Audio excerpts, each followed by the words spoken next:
আরজিকর কাণ্ডের পর এ নিয়ে দ্বিতীয়বার বীরভূমে নারী নির্যাতনের ঘটনা। সরকারি স্বাস্থ্যকেন্দ্রে কর্তব্যরত নার্সের সঙ্গে অভব্য আচরণের অভিযোগ উঠল। অভিযোগের তীর চিকিৎসা করতে আসা রোগীর বিরুদ্ধে লিখিতভাবে অভিযোগ দায়ের করা হয় ইলামবাজার থানাতে। অভিযুক্ত গ্রেপ্তার না হলে কর্মবিরতির ডাক দিয়েছিল হাসপাতাল কর্তৃপক্ষ, কিন্তু অভিযোগ দায়েরের কিছুক্ষণ পরে পুলিশ অভিযুক্তকে গ্রেপ্তার করে ফেলে। বীরভূমের ইলামবাজার ব্লক প্রাথমিক স্বাস্থ্যকেন্দ্রে শারীরিক অসুস্থতা নিয়ে এক যুবক চিকিৎসা করাতে আসেন, সঙ্গে তার পরিবারও ছিল। এমার্জেন্সি বিভাগে স্ট্রেচারে চিকিৎসার সময় মহিলা নার্সের সঙ্গে ওই রোগী নোংরামি করে বলে অভিযোগ। কর্তব্যরত নার্সের অভিযোগ, এমার্জেন্সিতে ট্রিটমেন্ট করানোর সময় শরীরে স্পর্শ করে অভব্য আচরণ করে। মুহূর্তের মধ্যে এই ঘটনা সামনে আসতেই চাঞ্চল্য ছড়ায় ইলামবাজার ব্লক প্রাথমিক স্বাস্থ্যকেন্দ্রে। ঘটনাস্থলে পৌঁছয় ইলামবাজার থানার পুলিশ। ক্ষোভে ফুঁসে ওঠে গোটা স্বাস্থ্যকেন্দ্র।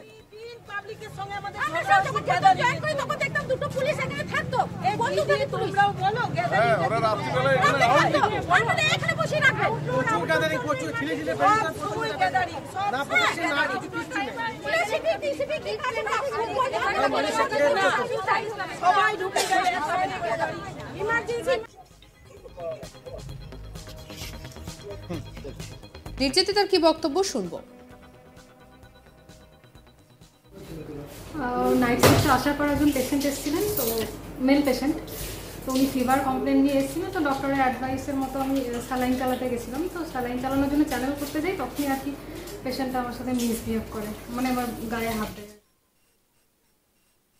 এমনি গালিগালাজ তো করছিলেন। হ্যাঁ, কোথাও কি মনে হচ্ছে নিরাপত্তাহীনতায় ভুগছেন? এতর পর মানে একের পর এক ঘটনা ঘটে যাচ্ছে। নিরাপত্তা তো নেই, সেটা তো বলতেই হবে। সিকিউরিটি কম বলেই তো সবগুলো হচ্ছে না। না হলে একজন পেশেন্ট কি কখনো সাহস পায় ওরকমভাবে কোনো স্টাফের গায়ে একজন কাজ করছেন ওনার কাছে, অথচ বাড়ির লোক হাঁ করে দেখছে? এটা তো উচিত নয় না। বাড়ির লোকও ছিল? হ্যাঁ, প্রচুর বাড়ির লোক ছিল। পুলিশের নিরাপত্তা কিছু অভাব বোধ করছেন? অবশ্যই, পুলিশ তো এখানে থাকে না, কোনো পোস্টের পুলিশ এখানে নেই। গভর্নমেন্ট হসপিটাল এটা, তাও নেই। আর এখানে তো নাইটে কেউ থাকেই না, মানে দিনেও কেউ থাকে না পুলিশ। না, এত বড় ঘটনা ঘটে গেছে, তারপরেও পুলিশের কোনো নিরাপত্তা? পরে হচ্ছে পুলিশ এসেছিল, উনি জানাগড়ে অনেকক্ষণ ছিলেন পুলিশ, কমপ্লেনও করেছি, এসেছিলেন থানা থেকে সব। ওকে কি পুলিশ অ্যারেস্ট করে নিয়ে গেছে নাকি এখানে? ওরা বলেছেন যে অ্যারেস্ট করা হয়েছে, বলবেন একটু আগে। এদিকে ঘটনার প্রতিবাদে মিছিল করেন স্বাস্থ্যকেন্দ্রের নার্স এবং কর্মীরা, সামিল হন ডাক্তাররাও। এ নিয়ে পুলিশ এবং প্রশাসনের সঙ্গে একটি বৈঠকও হয় স্বাস্থ্যকেন্দ্রের নার্স এবং কর্মীদের। কি বলছেন ভিডিও অনির্বাণ মজুমদার, শুনুন। আজকে বিপিএইচসি সব স্টাফেরা উপস্থিত ছিলেন, সিএমওই সাহেব ছিলেন, বিএমওই সাহেব ছিলেন, বিপি ডিস্ট্রিক্ট নার্স ছিলেন, ওসি সাহেব ছিলেন। কালকে একটা অনভিপ্রেত ঘটনা ঘটেছে, তার পরিপ্রেক্ষিতে আলোচনা হলো। কিছু কিছু সমস্যা নিশ্চয়ই আছে, সেগুলো মেটানো হবে। যেগুলো ইমিডিয়েটলি করা সম্ভব সেগুলো তো আমরা করবোই। ওনাদেরও কিছু অভাব অভিযোগ ছিল, সেগুলি শোনা হলো। আমরা খুব শিগগিরই এগুলোর ব্যবস্থা নেব। কিন্তু মানুষের প্রবৃত্তিকে তো আটকাবো কিভাবে, সেটা একটা ইস্যু। সেটা জনগণের মনে শুভবুদ্ধির উদয় হোক, এটাই বলবো, সব সিকিউরিটির সত্ত্বেও। আর এদিকে বিএমওই সুবীর কুমার রায়চৌধুরীর বক্তব্য শুনবো। ঘটনা একজন সিস্টারকে কালকে সিস্টারের আমাদের নার্সিং স্টাফ, বিএনএম নার্সিং স্টাফে একটু ফিজিক্যালি একটু অ্যাসল্ট হয়েছে আর কি। সেই 9টার দিকে হবে সেটা হয়েছে। আগে পেশেন্ট বাড়ি এসেছিল, সেই পেশেন্ট বাড়িকে আমার ইঞ্জেকশন দিতে গেছিল, স্লাইন চালাতে গেছিল, তখনই হয়েছে ঘটনাটা। পেশেন্ট বাড়ির লোকও ছিল, তার মধ্যেই হয়েছে। আজকে কি করলেন? আজকে তো আমরা র্যালি করলাম একটা, আর ওসি সাহেবের ওখানে গেছিলাম আমাদের থানাতে, ওখানে একটা কর্মসূচি নিয়ে যে আমরা আলোচনা করলাম যে এটা সম্বন্ধে আপনারা কি ভাবছেন বা কি করা, আমাদের কি করা উচিত, আপনাদের কি করা উচিত, আলোচনা করলাম। এ নিয়ে আমাদের রিপোর্টার শান্তনু হাজরা রিপোর্ট দেখুন। আরজিকর অভয়ার জন্য রাজ্য দেশ একেবারে উত্তাল পরিস্থিতি। দেশের সমগ্র মানুষ কিন্তু পথে নেমেছে বিচারের জন্য।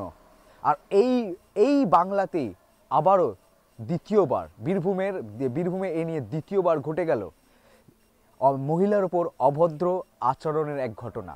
সেখানে দেখা যাচ্ছে যে ইলামবাজার ব্লক স্বাস্থ্যকেন্দ্রে নার্স সেবিকার ওপর ঘটে গেল একটি অভদ্র আচরণের ঘটনা।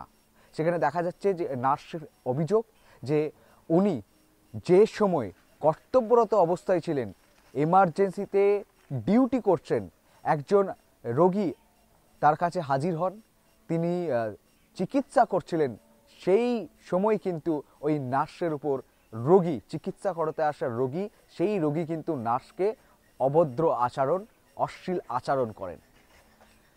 এই ঘটনাটি পর ইলামবাজার ব্লক স্বাস্থ্য কেন্দ্রের নার্স সেবিকা ইলামবাজার থানায় একটি লিখিত অভিযোগ দায়ের করায়। এই অভিযোগের ভিত্তিতে ইলামবাজার থানার পুলিশ অভিযুক্তকে গ্রেপ্তার করে। তবে অভিযোগ করার পর কিন্তু ইলামবাজার ব্লক স্বাস্থ্য কেন্দ্রের আধিকারিক, চিকিৎসক, বিভিন্ন কর্মী সকলেই কিন্তু একেবারে ক্ষোভে ফুঁসছিলেন। তারা বলেওছিলেন যদি কোনো কারণবশত পুলিশ এই অভিযুক্তকে গ্রেপ্তার করতে না পারে তাহলে কিন্তু আমরা কর্মবিরতির ডাক দিয়ে দেব। রীতিমতো একদিকে বাংলায় ডাক্তার দিদির জন্য যে অভয়ার জন্য যে উত্তাল পরিবেশ তৈরি হয়েছে, তারই মাঝে সরকারি হাসপাতালের স্বাস্থ্য পরীক্ষা করাতে এসে রোগী নার্স সেবিকার ওপর অশ্লীল অভদ্র আচরণের ঘটনা ঘটিয়ে ফেলেছে। রীতিমতো আরও চিকিৎসক, ইলামবাজার ব্লক স্বাস্থ্য কেন্দ্রের যে চিকিৎসকরা রয়েছে তারা কিন্তু নিরাপত্তা নিয়ে প্রশ্ন তুলছে। তারা প্রশ্ন তুলছে যে এখানে এমার্জেন্সিতে বিভিন্নভাবে লাইন, সেটাও চিকিৎসককে করতে হয়, অন্যদিকে বিভিন্নভাবে বিভিন্ন গণ্ডগোলের শিকার হলেও সেই গণ্ডগোলকে থামাতে হয় চিকিৎসক নার্সদেরকে। কোনো পুলিশি নিরাপত্তা নেই বলে কিন্তু দাবি করছে ইলামবাজার ব্লক যে স্বাস্থ্যকেন্দ্রে রয়েছে তাদের, সেখানকার চিকিৎসক, অন্যান্য স্টাফ এবং সকলেই। রীতিমতোই ইলামবাজার ব্লক স্বাস্থ্যকেন্দ্রের নিরাপত্তা নিয়ে যখন প্রশ্ন উঠাচ্ছেন চিকিৎসকেরা, অন্যদিকে কিন্তু নার্স সেবিকার ওপর ঘটে গেছে অশ্লীল অভদ্র এক আচরণের ঘটনা। এই মুহূর্তে পুলিশের হেফাজতে রয়েছে অভিযুক্ত। তাকে আজ রবিবার থাকা সত্ত্বেও স্পেশাল কোর্টে কিন্তু অভিযুক্তকে বোলপুর আদালতে তোলা হবে। তার বিরুদ্ধে BNS 76-এর মামলা রুজু রয়েছে।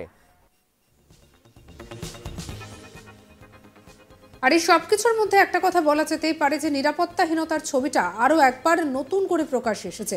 এই ঘটনাকে কেন্দ্র করে স্বাভাবিকভাবেই একেবারে ক্ষোভে ফুঁসছে এলাকার মানুষজন। এবং ইতিমধ্যেই যে বিষয়টা জানা যাচ্ছে, একদিকে যখন আমরা দেখতে পাচ্ছি অভয়া কাণ্ড নিয়ে একেবারে সারা রাজ্য এবং সারা দেশ একেবারে প্রতিবাদে সামিল হয়েছে, তখন এইরকম একটা পরিস্থিতিতে দাঁড়িয়ে যেন সেই একই ঘটনার রেশ দ্বিতীয়বার দেখা গেল, তবে এবারের জায়গা বীরভূম। সাবস্ক্রাইব করতে ভুলবেন না আজ তাক বাংলাকে।